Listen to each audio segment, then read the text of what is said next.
Party ರೌಂಡ್ಸ್ನ ಮೊದಲನೆಯ ಸುದ್ದಿ ರಾಜ್ಯ ರಾಜಕಾರಣದ್ದು ಮತ್ತು ರಾಜ್ಯ ರಾಜಕಾರಣದಲ್ಲಿ ನಡೀತಾ ಇರುವ ನಾಯಕತ್ವ ಬದಲಾವಣೆಯದ್ದು.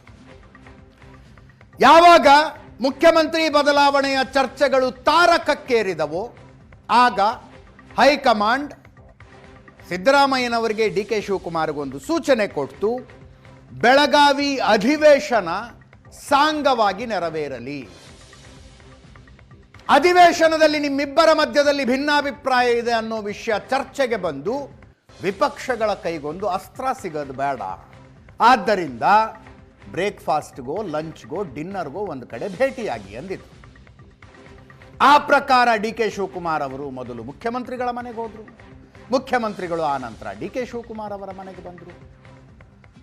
ಅಂದುಕೊಂಡಂತೆ ಬೆಳಗಾವಿ ಅಧಿವೇಶನದ ಸಂದರ್ಭದಲ್ಲಿ ಇಬ್ಬರ ಮಧ್ಯದಲ್ಲಿ ಒಡಕ್ ಇಲ್ಲ ಅನ್ನುವ ಸಂದೇಶವನ್ನು ಕೊಡುವಲ್ಲಿ ಯಶಸ್ವಿಯೂ ಆದರು.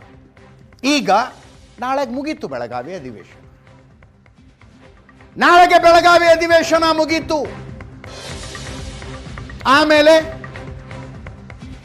ಸಿದ್ದರಾಮಯ್ಯನವರು ಸುಮ್ಮನಿದ್ರು, ಡಿ ಕೆ ಶಿವಕುಮಾರ್ ಅವರು ಮತ್ತೆ ದೆಹಲಿ ನಾಯಕರನ್ನ ಅದನ್ನೇ ಕೇಳ್ತಾರೆ. ಮುಗೀತು ಬೆಳಗಾವಿ ಅಧಿವೇಶನ, ಮುಂದೇನು ಅಂತಾರೆ.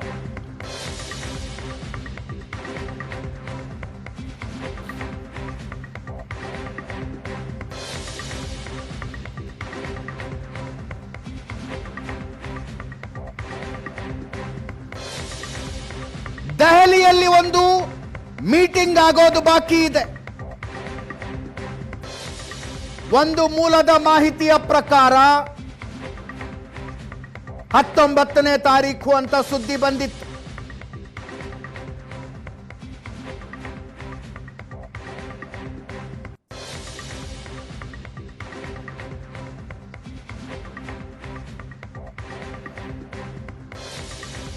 ಹತ್ತೊಂಬತ್ತನೇ ತಾರೀಖು ಸುದ್ದಿ ಖಚಿತವಾಗಲಿಲ್ಲ.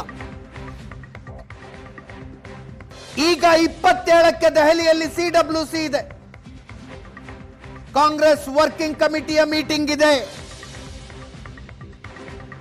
ಅದರ ಸದಸ್ಯರಾಗಿರುವ ಕಾರಣಕ್ಕೆ 5 ಜನ ನಾಯಕರು ದೆಹಲಿಗೆ ಹೋಗ್ತಾರೆ.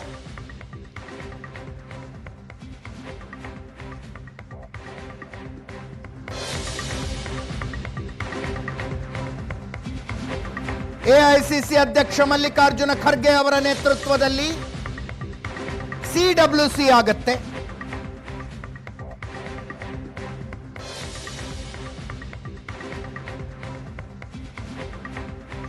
ರಾಜ್ಯದಿಂದ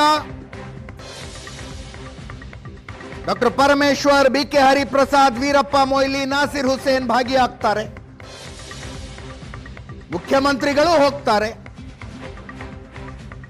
ಆ ಸಭೆಗೆ ಬರುವಂತೆ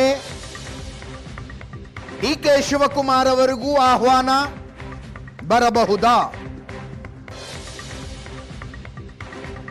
27ನೇ ತಾರೀಖು ಇಬ್ಬರೂ ನಾಯಕರನ್ನ ಎದುರಿಗೆ ಕೂಡಿಸಿಕೊಂಡು ಒಂದು ಸಭೆ ನಡೆಸಬಹುದಾ?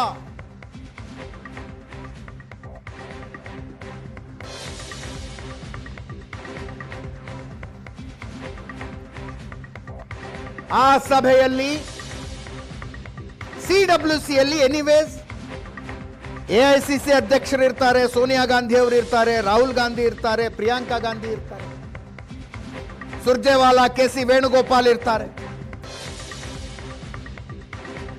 ಆ ಸಭೆಯ ಮೊದಲು ಅಥವಾ ನಂತರ ಕರ್ನಾಟಕದ ಬಿಕ್ಕಟ್ಟನ್ನು ಬಗೆಹರಿಸುವುದಕ್ಕೆ ಮತ್ತೊಂದು ಪ್ರತ್ಯೇಕ ಮೀಟಿಂಗ್ ನಡೆಯಬಹುದಾ? ಸದ್ಯದ ಕುತೂಹಲ.